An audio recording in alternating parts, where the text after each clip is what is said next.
एक छोटे से गांव में सुधीर और उसका बेटा मयंक तथा अपनी पत्नी के साथ रहता था। सुधीर गांव में पानी पूरी बेचकर अपनी जीविका चला रहा था। उधर उसका बेटा मयंक, जिसका बचपना अभी तक नहीं गया था, वो 19 साल का हो चुका था। वह अपने दोस्तों के साथ घूमता फिरता था तथा उसका पिता पानी पूरी का ठेला बेचकर अपनी जीविका चला रहा था। एक दिन मयंक आम के पेड़ पर चढ़ जाता है और कुछ फल तोड़ता है और वह नीचे धड़ाम से आ गिरता है, तो नीचे पत्थर होने की वजह से उसकी एक आंख में चोट आ जाती है। अरे ये क्या, इसकी आंख से तो खून बह रहा है। जल्दी चलो यहाँ से, नहीं तो इसका इल्जाम हमारे ऊपर ही आएगा। उसके साथ के लड़के वहाँ से भाग जाते हैं। तभी सुधीर को किसी ने सूचना दी तो वह दौड़ा दौड़ा मयंक के पास पहुँचा तथा कुछ गांव वालों ने उसकी माँ को भी सूचना दी, तो वह भी दौड़ी दौड़ी मयंक के पास जाती है। मयंक बेटा, क्या हुआ तुझे? आँख खोल बेटा। सुधीर और कमला उसको लेकर जल्दी से हॉस्पिटल पहुंचते हैं। देखिए, इनको लाने में देर हो गई है। इनकी आंख में घाव अंदर तक हो चुका है, जिससे इनकी पुतली पर भी असर पड़ा है। अब उस आंख की रोशनी कभी वापस नहीं आएगी और इसका इलाज करवाना ही है तो उसमें लाखों का खर्चा आएगा। सुधीर के पास ना तो कोई इतना पैसा था और ना ही उसके पास जायदाद जिससे वह उसका इलाज करा सके। भगवान, ये मेरे बच्चे को तूने किस बात की सजा दी है? कोई चमत्कार दिखा और मेरे बच्चे को ठीक कर दे भगवान। रुमला, जब तुम ही टूट जाओगी तो मयंक को कौन संभालेगा? ऐसे ही कुछ दिन बीत गए। मयंक कहीं भी जाता तो उसके दोस्त उसके मजाक उड़ाते थे। इससे मयंक का दिल भी टूट जाता था। उसकी मम्मी पापा उसे बहुत समझाते हैं लेकिन वह नहीं मानता है। ऐसे ही सुधीर कुछ दिनों में बूढ़ा होता चला जाता है। अब उसकी ज़्यादा हालत नहीं होती है। एक दिन वो पेड़ के नीचे सो रहा था और बैठे बैठे उसकी आंख लग गई। तभी उसकी अचानक आंख खुली तो उसका ठेला वहाँ से गायब था, क्योंकि उसकी जीविका चलाने का साधन केवल वह ठेला ही था। इस चिंता में उसने बिस्तर पकड़ लिए।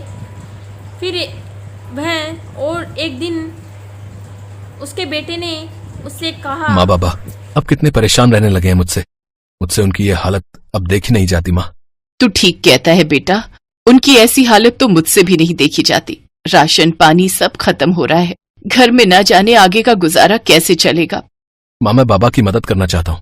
अब मैं इस घर की जिम्मेदारी संभालना चाहता हूँ। लेकिन बेटा, तुम ऐसी हालत में ये सब कैसे कर पाओगे? माँ, अब तुम भी मेरी इस कमी को मेरी कमजोरी मान रही हो। मैंने ऐसे कई लोगों को देखा है जो अपाहिज होते हैं लेकिन फिर भी अपनी मेहनत से रोजी रोटी कमाते हैं, और मैंने बाबा को पानी पूरी बनाते हुए देखा है, तो मैं अच्छे से जानता हूँ कि वो कैसे बनती है। और थोड़ी बहुत मदद की जरूरत होगी तो आप कर देना। लेकिन इन सब सामान के लिए पैसे कहाँ से आएंगे? बेटा यहाँ आओ।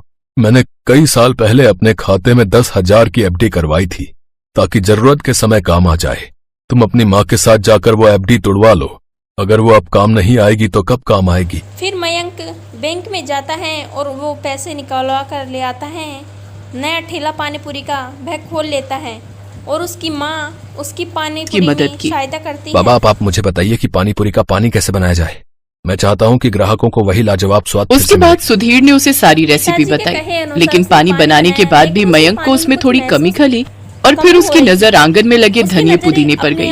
वो झट उसे तोड़ लाया। फिर धनिया, पुदीना, जीरा, नमक, हरी मिर्च, छोटा छोटा कच्चा प्याज, साथ ही और भी कई तरह के खड़े मसाले कूटकर उस पानी में मिला दिए, जिससे उसका स्वाद कई गुना बढ़ गया और उसने बड़ा ही स्वादिष्ट खट्टा मीठा पानी बनाकर तैयार कर लिया। स्वादिष्ट बन जाता है। वाह, लाजवाब। वह अपने ठेले में रखकर सारा सामान बेचने निकल गया। अरे वो देखो, सुधीर का अंधा बेटा निकला है पानी पूरी बेचने। अरे ये कितने भी कोशिश कर ले, लेकिन जो स्वाद सुधीर की पानी पूरी में था ना, वो इसकी में कहाँ होगा। चलो फिर भी खाकर देखते हैं, बड़े दिनों बाद तो गांव में पानी पूरी देखने। फिर वो दोनों मयंक के ठेले से पानी पूरी खाने लगे। वो दोनों में से एक ग्राहक बोला, अरे वाह, ये मसाला पानी पूरी खाकर तो मजा आ गया भाई। सचमुच ये तो सुधीर की पानी पूरी से भी बहुत स्वादिष्ट है। सचमुच भैया, कमाल का स्वाद है इस पानी पूरी में। इससे पहले मैंने इतनी स्वादिष्ट मसाला पानी पूरी नहीं खाई। मयंक पानी पूरी बहुत ही स्वादिष्ट बनाता था, इसीलिए उसकी दुकान पर लोगों की काफ़ी भीड़ रहती थी। एक शाम मयंक हर रोज पानी पूरी लेकर बाजार में जाता और वो जल्दी ही बेचकर अपने घर आ जाता। मयंक की दुकान पर इतनी भीड़ रहती कि दूसरे एक और लड़के को उसने लगा लिया।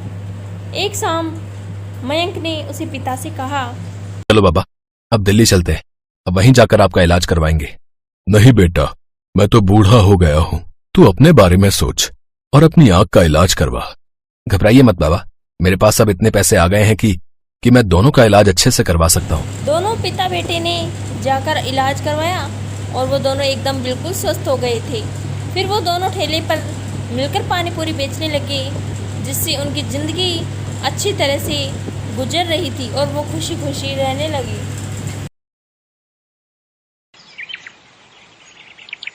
अरे वो देखो, मानव भैया आ गए। मानव भैया? ये तो वही है ना जो बड़ा आदमी बनने शहर गए थे कई साल पहले। हाँ, चलो चलकर देखते हैं कि ये वापस क्यों आए हैं।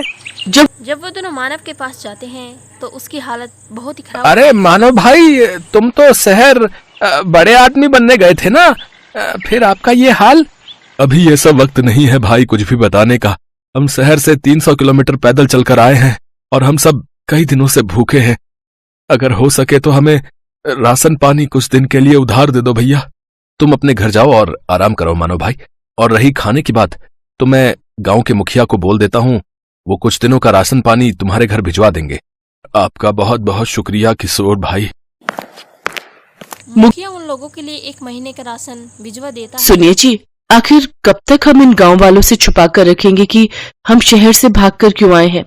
तो हम इन गांव वालों से क्या कहते कि शहर में रहकर हम पर इतना कर्जा हो गया और वो चुका न पाने की वजह से हम गांव वापस आए हैं। फिर तो ये हमें जो राशन पानी मिला है वो भी नहीं मिलता। ये तो आप ठीक कह रहे हैं जी। देखो रमा, जो किस्मत में लिखा है उसे कोई नहीं टाल सकता। चलो आप सो जाओ, रात बहुत हो गई है। मैं कल ही मुखिया से मिलकर काम की कोई बात करता हूँ। अगले दिन मानव मुखिया से मिलता है और बेरोजगार होने की समस्या। देखो मानव, तुम इस गांव के बेटे हो और अब तुम इसी गांव में रहकर अपना कोई काम शुरू करो। आपने बिल्कुल सही कहा मुखिया जी।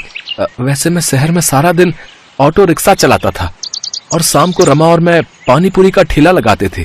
तो मैं सोच रहा हूँ कि क्यों ना मैं इस गांव में भी पानी पूरी बनाकर बेचूं। हाँ हाँ, ये तो बहुत ही अच्छा ख्याल है। वैसे भी अपने गांव में एक भी पानी पूरी वाला नहीं है। मानव ने अपना खेत गिरवी रखकर रमा और मानव ने पानी पूरी की एक ठेला खोल लिया था। उसका बचपन का दोस्त एक शहर से दूसरे शहर तक इस ऑटो रिक्शा चलाता था, वह आ जाता है। आज मेरा दोस्त नए काम की शुरुआत कर रहा है, लेकिन तेरे चेहरे पर इतनी उदासी क्यों है? क्या बताऊं यार, ठेला लगाए पूरे 2 घंटे हो गए लेकिन अभी भी एक भी बोनी नहीं हुई। अच्छा बता, कितने की प्लेट दे रहा है तू इन गोलगप्पों की? भैया 10 रुपए के 5 गोलगप्पे हैं बस। अच्छा भाभी, फिर तो मेरे लिए 1 प्लेट लगा दीजिए। मानव ने 1 प्लेट गोलगप्पे लगाए और उसे चखते ही कहा, अरे वाह, ये तो सचमुच किसी अमृत समान है। कुछ ही ही दिनों में उनका पानी पूरी का ठेला अच्छे चलने लगता है। एक दिन मुखिया जी मानव, मैं तुमसे एक बात कहना चाहता हूँ। जी कहिए मुखिया जी। मानव, तुम्हारी पानी पूरी आसपास के गांव में भी बहुत प्रसिद्ध है। मैं चाहता हूँ कि तुम ढेर सारी पानी पूरी बनाओ और गांव के और आसपास के गांव वालों को भी ये पानी पूरी खिलाओ और आने वाले चुनाव में मेरे नाम का प्रचार करो। क्यों नहीं मुखिया जी, आपने मेरी मदद उस वक्त की थी जब मैं खाली हाथ इस गांव से लौटा था, तो भला मैं आपको इनकार कैसे कर सकता हूँ। मैं आपकी मदद जरूर करूंगा। बहुत बहुत धन्यवाद मानव बेटा। अच्छा अब मैं चलता हूँ। हैं? आपने हाँ तो कर दीजिए, लेकिन अब हम इतनी सारी पानी पूरी बनाएंगे कैसे? हमारे पास सामान के लिए इतने पैसे कहाँ से आएंगे? अब हमें अपने गिरवी रखे खेत को बेचना होगा। ये आप कैसी बातें कर रहे हैं जी?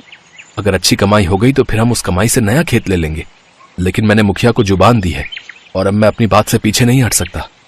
उस तरफ मानव ने अपनी जमीन। क्या बकवास कर रहे हो मानव? आखिर हमारे बीच पैसों की बात कहाँ हुई थी? मजाक मत कीजिए मुखिया जी, मैंने अपना खेत भी बेच दिया है। ऐसे तो मैं बर्बाद हो जाऊंगा।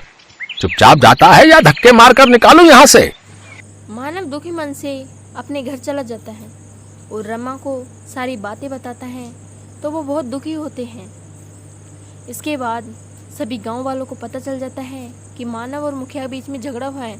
उसकी पानी पूरी की दुकान पर कोई नहीं आता है। एक दिन उनके घर विनोद। मानो मैं कुछ दिनों के लिए किसी काम से शहर जा रहा हूँ, तब तक मैं अपना ये ऑटो रिक्शा यहीं छोड़कर जा रहा हूँ। है इस गांव में इकलौते तुम ही हो जो ऑटो चलाना जानते हो। जब तक मैं वापस नहीं आ जाता तुम इसे अपने ही पास रखो। अगर तुम्हें कोई परेशानी ना हो तो क्या मैं कुछ दिनों के लिए तुम्हारे इस ऑटो का इस्तेमाल कर सकता हूँ भैया? हाँ हाँ, क्यों नहीं। अरे ये भी कोई पूछने की बात है? इतना कहकर विनोद वहाँ से चला जाता सुनिए जी, मुखिया जी ने जो ढेर सारी पानीपुरी बनवाई थी, क्यों ना हम उन पानीपुरियों को ऑटो में ले जाकर आसपास के से बहुत खुश होता है और वो ऑटो में पानीपुरी भरकर बेचने लगते हैं और उसे पानीपुरी ऑटो रिक्शा वाला नाम से जाने जाता है। आज मैं बहुत खुश हूँ।